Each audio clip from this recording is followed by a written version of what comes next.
الحبايب الغاليين، ربنا يسعد أيامكم يا رب اللهم آمين، وأوقاتكم وحياتكم دايما يا رب اللهم آمين. النهاردة شربنا كوباية الشاي اللطيفة بتاعتنا ونزلنا نتمشى. شفت منظر أنا لتاني سنة أشوفه على التوالي، وهو بداية تظبيط الشوارع استعدادا لموسم الأمطار. بيطلع رجالة البلدية هنا في اسطنبول في كل الأماكن، بيبدأوا يجهزوا الأماكن اللي هي بتاعة صرف مياه الأمطار بالشكل ده.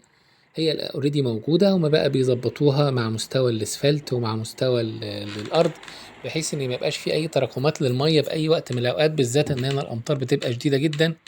والشوارع زي ما انتوا شايفين، وبعض الناس الكتير اللي جت اسطنبول بتبقى عارفة طالعة نازلة.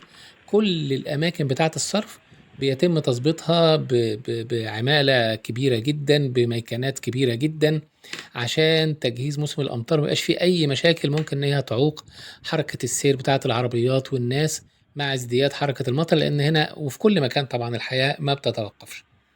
العمل على قدم وساق، وشوفنا احنا منظر بلاعات الصرف، تجهيزها وتوضيبها واستوائها ومعملها بمستويات معينة، حتى لسه الآثار بتاعة الاسفلت والحاجة موجودة.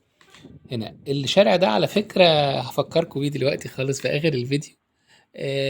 هنا حتى بعيد اهو، لو بصينا بعيد هنلاقي العربيات بتاعة البلدية موجودة هناك في الآخر الشارع بتكمل شغلها واحدة واحدة. الشارع ده هو الشارع اللي احنا كنا صورنا لكم فيه الفيديو بتاع أجواء رمضان وبتاع السوق الأسبوعي اللي بيتعمل في كل المناطق هنا في اسطنبول في رمضان اللي فات. لو تفتكروا ارجعوا للفيديوهات، وممكن نفكركم كده بكام صورة من الفيديو اللي فات. يلا ادي صورة وادي التانية،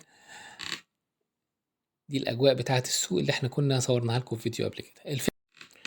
الفكرة إن أمور الصيانة والتجهيز والاستعداد لكل المواسم سواء الأمطار أو غير الأمطار إحنا نفسنا نشوفها في مصر الحبيبة بالشكل التقني العالي اللي بيتم بره، وبشكل ما يبقاش فيه أي مشاكل مع أي موسم. ربنا يبارك فيكم، أنا سعدت باللقاء السريع أوي ده، ودمتم دايما سالمين.